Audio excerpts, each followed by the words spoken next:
Notícias do momento. Aqui você fica bem informado.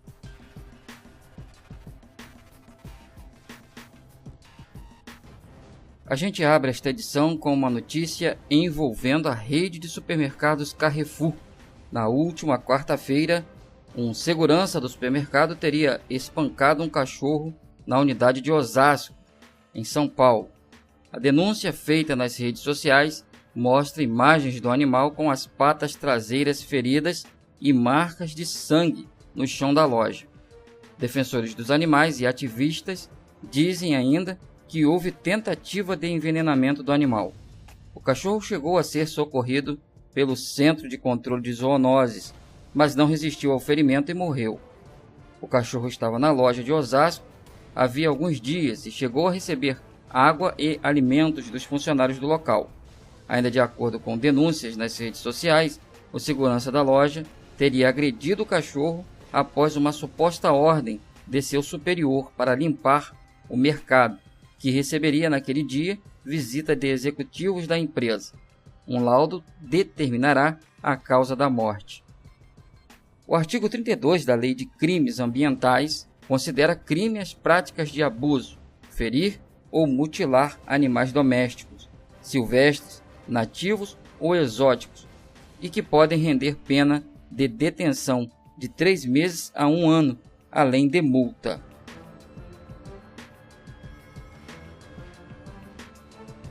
PGR liga Temer e Odebrecht a esquema de corrupção. A Procuradora-Geral da República, Raquel Dodge, afirmou ao Supremo Tribunal Federal ter encontrado elementos de que o presidente Michel Temer recebeu repasses da Odebrecht, que configuram o crime de corrupção passiva. Desde que foi incluído no inquérito, que apura repasses da construtora a políticos do MDB, o presidente tem reafirmado que não cometeu irregularidades. A manifestação da procuradora sobre o presidente está em um documento no qual a procuradora pede para o inquérito ser enviado à Justiça Federal do Distrito Federal, não para a Justiça Eleitoral, como determinou o ministro Edson Fachin. Também são investigados no inquérito os ministros Eliseu Padilha, da Casa Civil, e Moreira Franco, de Minas e Energia, ambos do MDB. O advogado de Moreira Franco disse que o recurso da PGR contraria a jurisprudência firmada do Supremo. Diz ainda que é mais uma prova do uso político da persecução penal em face do ministro Moreira Franco. O advogado de Eliseu Padilha disse que não existe sequer hipótese de corrupção nos autos e todos os delatores são claros em afirmar que jamais receberam solicitações em tal sentido. Segundo a defesa, espera-se, portanto, que tal ponto, de caráter exclusivamente especulativo, não seja aceito pela Suprema Corte como causa de decidir. A defesa do presidente Michel Temer ainda não se pronunciou. Fachin decidiu suspender o inquérito atendendo a um pedido da Procuradora-Geral da República. Ela argumentou que as investigações sobre Temer deveriam ficar paradas até o fim do mandato por não terem relação com o atual mandato. O inquérito se refere a um jantar no Palácio do Jaburu, em maio de 2014, quando Temer era vice-presidente, no qual, segundo delatores, Temer acertou o repasse ilícito de 10 milhões de reais da Odebrecht ao MDB, o que ele nega. As informações são do portal de notícias G1.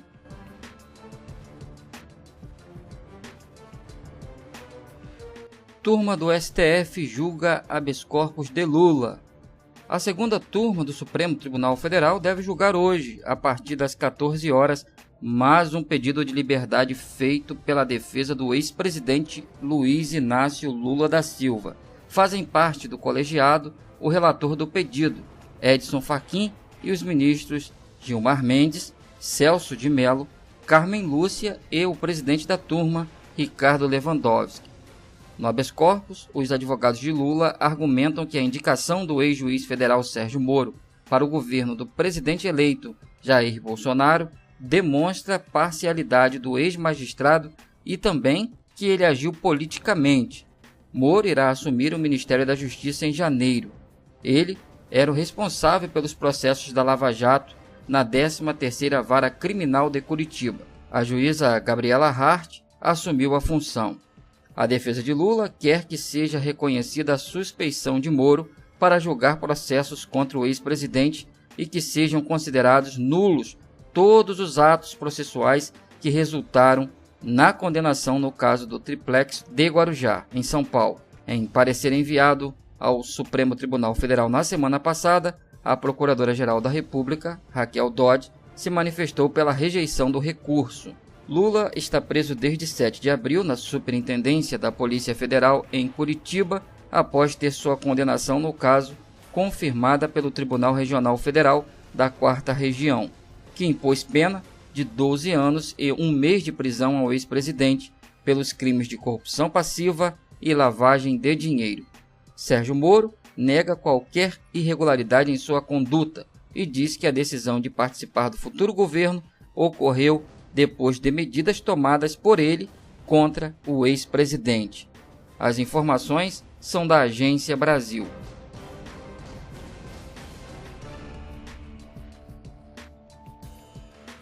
Penas de Sérgio Cabral já somam a 197 anos e 11 meses de reclusão.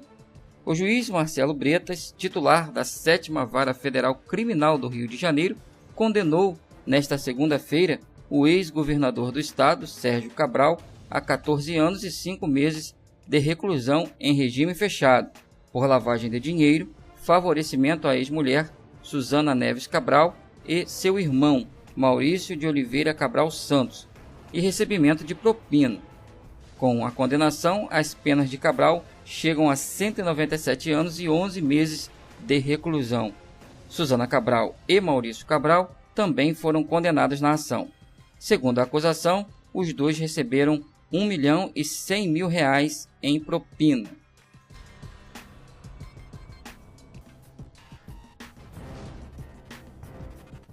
Brasil doa 15 milhões de reais a entidades internacionais ligadas à migração.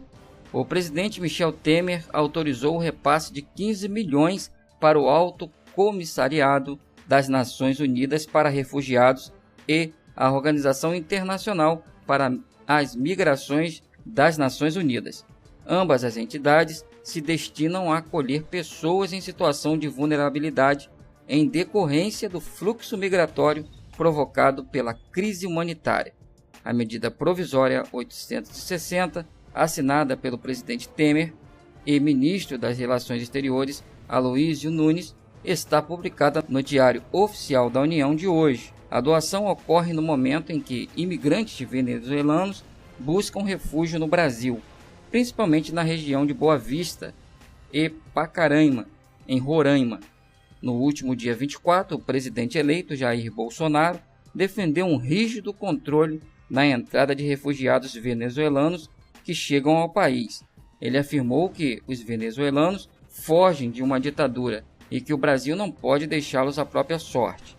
Como medida para tentar resolver o problema, o presidente eleito sugeriu a criação de campos de refugiados. As informações são da Agência Brasil.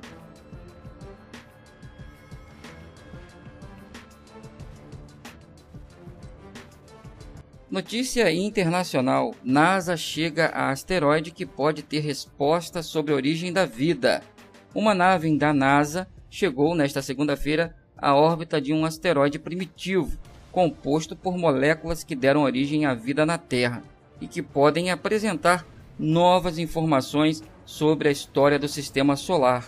A missão tem como um dos objetivos principais a extração de uma amostra deste asteroide para enviá-la à Terra, afirmou a Agência Espacial Americana. Para esse motivo, a nave conta com um dispositivo que propulsará uma cápsula com a amostra e deverá atravessar a atmosfera de novo, até aterrissar entre os estados norte-americanos da Califórnia e Nevada. Os especialistas da NASA consideram que este asteroide primitivo se formou em uma colisão cósmica contra um protoplaneta há aproximadamente 1 bilhão de anos, com informações da agência F.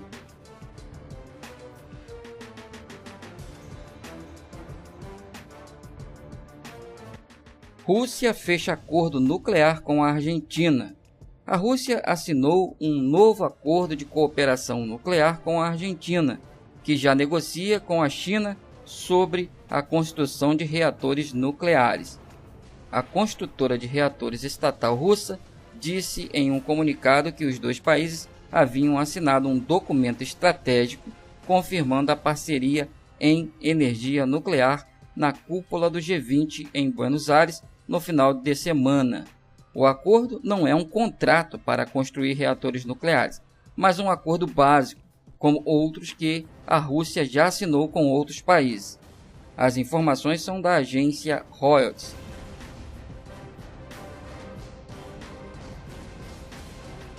Eu vou ficando por aqui. Obrigado pela audiência. Inscreva-se e ative o sino para receber notificações sobre novos vídeos.